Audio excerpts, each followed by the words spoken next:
മലയാള സിനിമയിൽ നിന്നുള്ള സമീപകാലത്തെ ഏറ്റവും വലിയ ട്രെൻഡാണ് തുടരുമെന്ന ചിത്രം.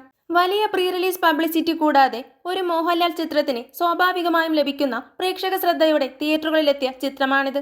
ഏപ്രിൽ 25-നായിരുന്നു റിലീസ്. എന്നാൽ ആദ്യ ഷോകൾ പിന്നിട്ടതോടെ ചിത്രം ഹിറ്റടിക്കുമെന്ന് ഉറപ്പായി. കാരണം കണ്ടവർ പോസിറ്റീവ് അഭിപ്രായങ്ങൾ മാത്രമാണ് ചിത്രത്തെക്കുറിച്ച് പറഞ്ഞത്.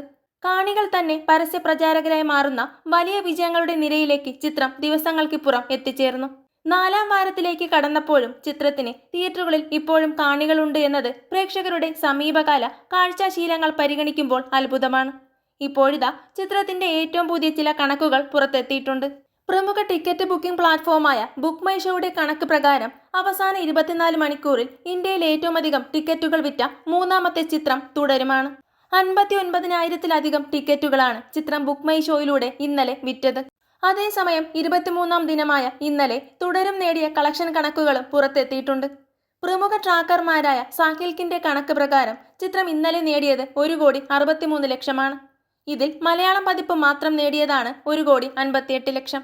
തെലുങ്ക്, തമിഴ് പതിപ്പുകളിൽ നിന്നുള്ളതാണ് ബാക്കി തുക. റിലീസ് ചെയ്ത് 4-ാമത്തെ ശനിയാഴ്ചയാണ് ഈ തുക. സമീപകാലത്ത് ഒരു ചിത്രത്തിനും ലഭിക്കാത്ത പ്രേക്ഷക സ്വീകാര്യതയുടെ തെളിവാണിത്. അതേസമയം സാഹിൽക്കിന്റെ തന്നെ കണക്ക് പ്രകാരം ആഗോള ബോക്സ് ഓഫീസിൽ നിന്ന് ചിത്രം ഇതുവരെ നേടിയിരിക്കുന്നത് 217 കോടിയാണ്. കേരളത്തിൽ നിന്ന് മാത്രം 100 കോടി ഗ്രോസ് നേടുന്ന ആദ്യ സിനിമയായി തുടരും നേരത്തെ മാറിയിരുന്നു. കൂടുതൽ സിനിമാ വിശേഷങ്ങൾക്കായി ചാനൽ മറക്കാതെ സബ്സ്ക്രൈബ് ചെയ്യുക.